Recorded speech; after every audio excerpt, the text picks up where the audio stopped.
Hello friends, welcome to self study guys. मैं हूं आपका दोस्त बंटी चौधरी। चलिए फ्रेंड्स, आप जानते हैं हम आपके सामने करा रहे हैं मैथमेटिक्स एक्स ग्रुप के प्रैक्टिस सेट। गाइज हमने आपके सामने जो है कल करा दिया था, यहाँ तक आपके सामने प्रैक्टिस सेट हो चुका था पूरा। आज आप आगे से स्टार्ट करेंगे यहाँ से। क्लियर? तो गाइज सबसे पहले कहना चाहूँगा, अगर आप इस चैनल पर नए आए हैं तो प्लीज़ चैनल को कर लीजिए सब्सक्राइब और बेल आइकन को क्लिक जरूर कर लेना, जिससे नोटिफिकेशन मिलेगा आपको सबसे पहले। तो गाइज एक बात और कहना चाहेंगे, प्रैक्टिस सेट के लिए आपके भरमार डाल रखी है हमने। एक बार लिंक डिस्क्रिप्शन बॉक्स में जाके देखिएगा और प्लेलिस्ट को अपने ही चैनल पर जाके, मतलब अपने ही यूट्यूब पर जाके, अपने आईडी पर जाके एक बार क्या कर लीजिएगा, सेव कर लीजिएगा, जिससे आपको बार बार सर्च करने की ज़रूरत नहीं पड़ेगी आपको बार बार सर्च करने की। एक बार उसे सेव कर लीजिएगा। क्लियर? चलिए, और आपसे कहना चाहेंगे फिजिक्स के हमने प्रैक्टिस सेट स्टार्ट कर दिए हैं। फिजिक्स के प्रैक्टिस सेट भी आपको मॉर्निंग में मिल जाता है, तो एक बार फिजिक्स का प्रैक्टिस सेट देखते रहिए। दिन में आपके सामने हम देते रहेंगे मैथमेटिक्स का प्रैक्टिस सेट और शाम को आपकी क्लास। क्लियर? देखिए 3 क्लास चल रही हैं आपके सामने। नवंबर में आपका एग्जाम है, आपको पता है। तो देखिए इससे बेस्ट तरीका हम आपके सामने, जितना बेस्ट हो सकता है उतनी तरीके से हम आपके सामने दे रहे हैं। चलिए, क्वेश्चन आपके सामने दे रखा है। क्लास को शेयर कर दीजिए, पेन कॉपी हाथ में ले लीजिए, क्योंकि मैथमेटिक्स पढ़ रहे हो आप, कोई अलग सब्जेक्ट तो पढ़ नहीं रहे। चलिएगा, क्वेश्चन आपके सामने दे रखा है, ए एक n क्रॉस n कोटि की मैट्रिक्स है। मतलब आपसे बोल रहा है ए एक मैट्रिक्स है n क्रॉस n की एक मैट्रिक्स दे रखी है ए। क्लियर? आपसे बोल रहा है के एक अदिश है, मतलब के एक कांस्टेंट वैल्यू है, जैसे 1 2 3 4 5 इस तरीके से कोई नंबर है। ठीक है, आपसे बोल रहा है इसका मान क्या होगा। एडिशेंट ऑफ, ये दे रखा है आपके सामने, एडिशेंट ऑफ के ए, इसका मान आपसे पूछ रहा है, इसकी वैल्यू आपसे पूछ रहा है, इसकी वैल्यू क्या होगी, इसका मान क्या होगा। देखिए ये भी बहुत अच्छा क्वेश्चन है, बहुत ही अच्छा क्वेश्चन है। तो इसका मान निकालेंगे। तो गाइस अब कभी भी आपसे पूछता है, एडिशन पूछता हो इस टाइप की कंडीशन में, तो ये डायरेक्टली आप याद रखिए इस चीज़ को। डायरेक्टली इसका मान जो होता है यहाँ पे माइनस है गाइस, के की पावर n-1 एडिशन ऑफ ए, ये है यहाँ पे। समझ पा रहे हैं? क्लियर? चलिएगा, नेक्स्ट बात करते हैं। नेक्स्ट क्वेश्चन आपके सामने दे रखा है, इसमें पूछ रहा है आपसे, यदि एक वेक्टर दे रखा है ए और बी, दो वेक्टर दे रखे हैं, तो वह सदिश ज्ञात करें जो, मतलब जिसकी दिशा जो है ए की दिशा में हो और परिणाम आपका बी है। परिणाम क्या है आपका? मोड बी है। तो आपको फाइंड करना है। चलिए कैसे फाइंड करेंगे समझिएगा। तो देख सकते हैं गाइस, क्वेश्चन आपके सामने हमने लिख रखा है। क्वेश्चन के साथ में देखो, अभीष्ट सदिश निकालना हो, अभीष्ट सदिश निकालना हो तो इस तरीके से निकाला जाता है। क्लियर? समझ पा रहे हैं इस चीज़ को? इस तरीके से निकाला जाता है। ये यहाँ पे गाइज आपके सामने आपसे बोल दूँ, ये कंडीशन जो है यहाँ पे, ये दे रखा है कैप, ए कैप है यहाँ पे। क्या है? A cap. क्लियर? तो निकाल लीजिए भाई, आप निकालेंगे यहाँ पे इस तरीके से। ये देखो ए कैप की वैल्यू इस तरीके से फाइंड की जाती है, ए कैप की वैल्यू इस तरीके से फाइंड की जाती है। हाँ, ए कैप यहाँ पे नहीं है, ये रहा ए कैप यहाँ पे है, तो ए कैप की वैल्यू ये होती है, हमने यहाँ पुट कर दी है। समझ पा रहे हैं इस चीज़ को? तो देखिए कैसे निकाल लें। मॉड ए निकाला हमने, मॉड ए निकाला तो ये निकल के आया 3 के इक्वल। तो गाइस कंडीशन क्या कहती है, ए कैप निकालेंगे तो ए कैप की वैल्यू होती है vector A upon vector A का मॉड। तो वेक्टर ए तो आपके सामने लिखा हुआ है गाइस, जो कि आपके सामने दे रखा था, और मॉड ए की वैल्यू आपने निकाली अभी 3, तो अपॉन में मॉड ए है। क्लियर? ये निकल के आ गया आपके सामने ए कैप। आपसे पूछ रहा है अभीष्ट सदिश निकालने की कंडीशन क्या कहती है, ये होती है। समझ पा रहे हैं? अभीष्ट सदिश निकालने के लिए ये होती है कंडीशन। आपसे पूछ रहा था अभीष्ट सदिश ही पूछ रहा था आपसे। तो देखिए जब हमने निकाला मॉड बी निकाला, मॉड बी की वैल्यू क्या है? 7 निकली, मॉड बी की वैल्यू 7। जहाँ पे जब हमने पुट की तो आपके सामने निकल के आ जाता है आंसर।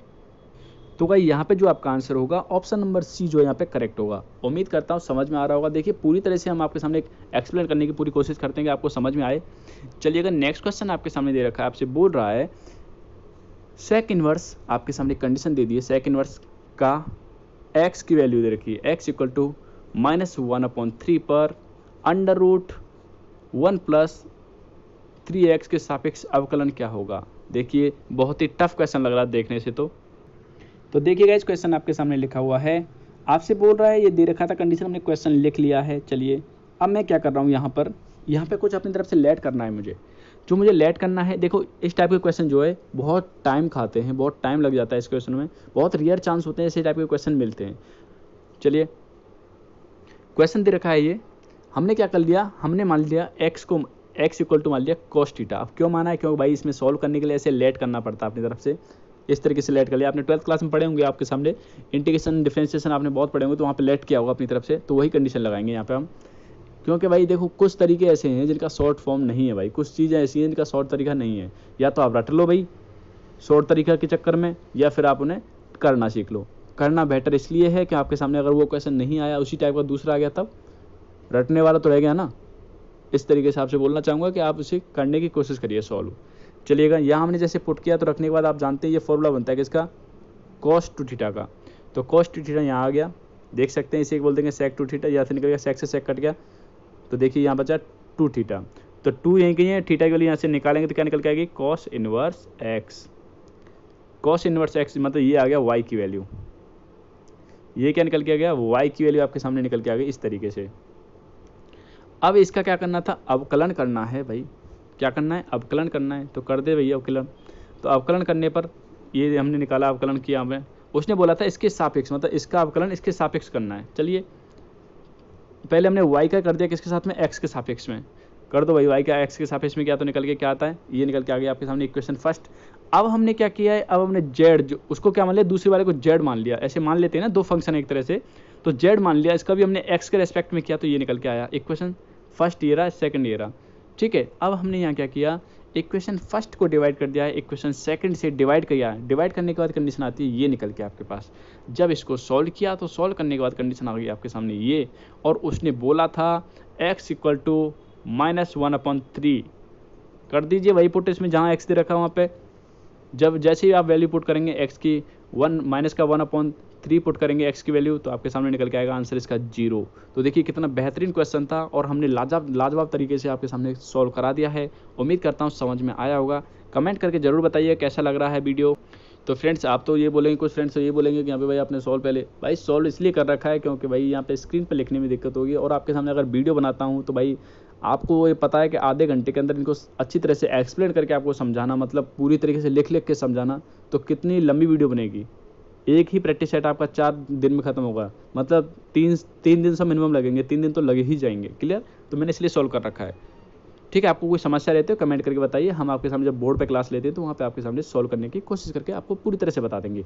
ठीक है, चलिएगा नेक्स्ट क्वेश्चन आपके सामने दे रखा है, आपसे बोल रहा है dy/dx का मान ज्ञात करें। ये कंडीशन आपके सामने दे रखी है, कर सकते हैं भाई, इसका डिफरेंशिएशन तो आपको फाइंड करना है। चलिए कैसे करेंगे, क्वेश्चन आपके सामने लिखा हुआ भाई, हमने लिख लिया है क्वेश्चन।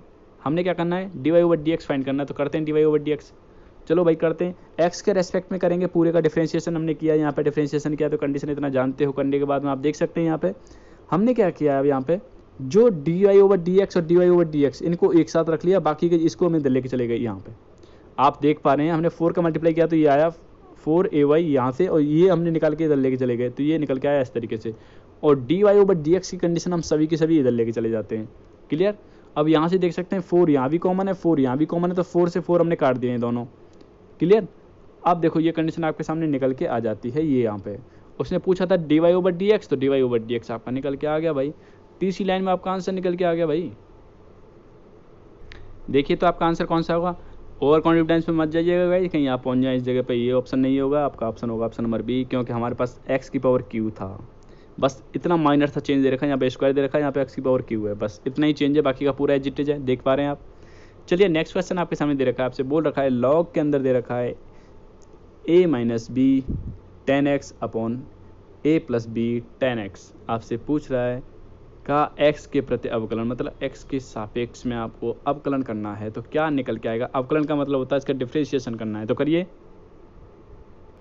तो गाइस करते हैं आपके सामने सॉल्व। हमने क्या किया आपको बता दिया है, हमने बार बार कंडीशन आपको बताते हैं। देखिए अगर आपके सामने लिखा हुआ log a upon log b, तो इसे आप लिख सकते हैं क्या, log a minus log b लिख सकते हैं इस तरीके से। जब माइनस में दे रखा हो तो आप इसे मर्ज करके एक साथ भी लिख सकते हैं। क्लियर, तो देख पा रहे हैं भाई, जब हमने किया आपके सामने कंडीशन दे रखी, ये मान लो पूरे को x, ये मान लिया y, तो मतलब log x अपॉन y हो गया ना एक तरह से, तो क्या बनेगा ये log x minus log y इस तरीके से। तो यही कंडीशन लगा के हमने क्या कर दिया आपके सामने यहाँ पे ब्रेक कर लिया है। अब आप क्या करेंगे भाई, अब इसको हमने क्या मान लिया, y के इक्वल मान लिया, पूरे को y के इक्वल, इसे पूरे को क्या मान लिया, y के इक्वल मान लिया। तो हमने क्या किया, dy/dx फाइंड कर रहा हूँ, तो करिए भाई, इसको सोल्व कर रहा हूँ। पहले आप जानते हैं log x का जब आप डिफ्रेंशिएशन करते क्या होता है, 1/x। तो यही कंडीशन लगाई हमने। जब हमने किया लॉग इसका डिफरेंशिएशन किया तो 1 अपॉन ये कंडीशन आ गई पूरी। और अब क्या करेंगे, अब इसका क्या करेंगे, डिफरेंशिएशन करेंगे, मतलब जो वैल्यू इसके अंदर दे रखी है उसका डिफरेंशिएशन करेंगे तो क्या निकल के आया, ये कंडीशन निकल के आई। सेम इसका भी करेंगे तो ये निकल के आ जाता है। जब निकल के आ गया भैया, इसमें जो कॉमन है वो कॉमन ले लेते हैं। कॉमन क्या है, ये आपके सामने कंडीशन कॉमन है तो कॉमन निकाल लिया, माइनस में ही कॉमन लिया हमने। कॉमन लेने के बाद आप देख सकते हैं कॉमन लिया तो कंडीशन ये बचती है। अंदर जब इसे सॉल्व कर रहा हूँ तो देखिए कंडीशन क्या कहती है आपके सामने, तो ये निकल के आया वैल्यू आपके सामने। जो वैल्यू निकल के आ रही है यहाँ से देख सकते हैं ये कट जाएगा आपका इसमें, ये 2a, तो मतलब ये निकल के आई condition -2ab sec square x upon a square minus b square tan square x. Clear, उम्मीद करता हूँ समझ पा रहे होंगे। यहाँ पे गाइज आपका जो है ऑप्शन नंबर फर्स्ट आपका यहाँ पे करेक्ट होगा, ऑप्शन नंबर फर्स्ट आपका यहाँ पे करेक्ट होगा। चलिए नेक्स्ट क्वेश्चन दे रखा, बहुत ही अच्छा क्वेश्चन, आराम से कर सकते हो भाई। इसकी पावर क्या कर देंगे, पावर 4/4 और लिमिट लगा देंगे 0 1। तो 0 लगाएंगे तो भाई पहले 1 लगाएंगे, 1 लगाएंगे तो 1/4 आएगा, 0 लगाएंगे तो भाई 0 हो जाएगा। तो क्या है आपका आंसर 1/4, ऑप्शन नंबर डी। चलिएगा नेक्स्ट क्वेश्चन आपके सामने दे रखा है, दो सरल रेखाएं हैं। इसने पूछा है आपसे कि एक दूसरे के साथ कितना डिग्री का कोण बना रही हैं, मतलब कोण पूछ रहा है। अब देखो ये आपसे देखो कंडीशन दे रखी है, बहुत अच्छी कंडीशन दे रखी है।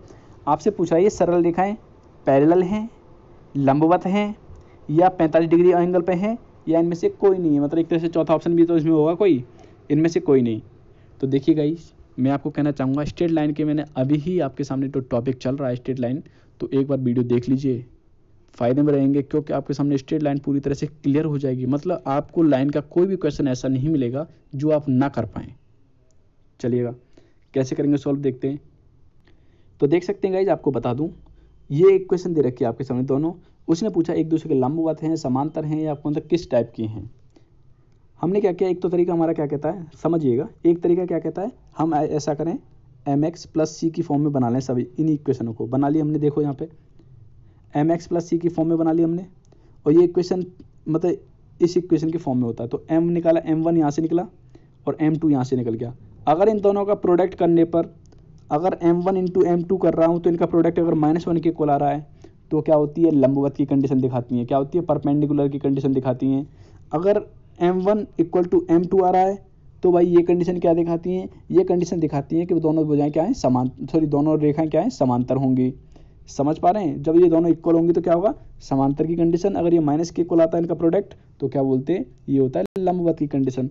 तो आप एक तो यहाँ से पहचान सकते हैं सीधा, जैसे आपने देखा m1 m2 इनका प्रोडक्ट क्या आ रहा है, -1 के इक्वल, तो आप बोल सकते हैं क्या होंगे, परपेंडिकुलर होंगी। लेकिन आप यहाँ देख पा रहे हैं भाई ऐसा तो कुछ नहीं बन रहा, ऐसा तो कुछ हो ही नहीं रहा। मतलब देखो वैल्यू देखिए तुम क्या दे रखा है, इस तरीके से लगेगा ऐसा कि हाँ यही आएगा, क्योंकि कटेगा ही नहीं भाई, कहाँ कटेगा, कहीं कटेगा नहीं, कटेगा क्या आएगा, -4/9 आएगा, तो कट ही नहीं रहा। अगर ये -1 आता तो हम बोल सकते थे लंबवत है, लेकिन हमें थीटा निकालना, थीटा निकालने की कंडीशन एक तो ये होता है फॉर्मूला, यह 10 नहीं है कहीं, कुछ नहीं है यहाँ पे, इस तरीके से होता है। क्लियर, एक तो थीटा निकालने का फॉर्मूला ये होता है जो आपके सामने लिखा हुआ है, और दूसरा क्या होता है, दूसरा आपके सामने ये होता है, दूसरा फॉर्मूला आपके सामने कॉस के फॉर्म में ये लिख रखा हमने।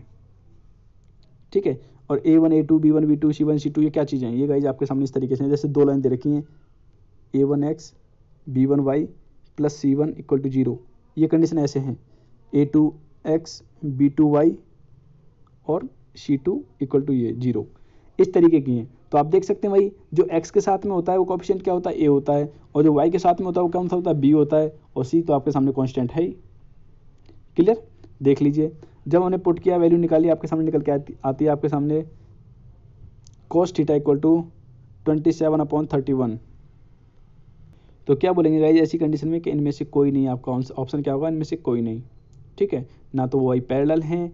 पैरेलल की कंडीशन क्या होती है, पैरेलल की कंडीशन होती है a1/a2 का मान b1/b2 के बराबर है, तो बोलेंगे क्या है, परपेंडिकुलर है, सॉरी पैरेलल है।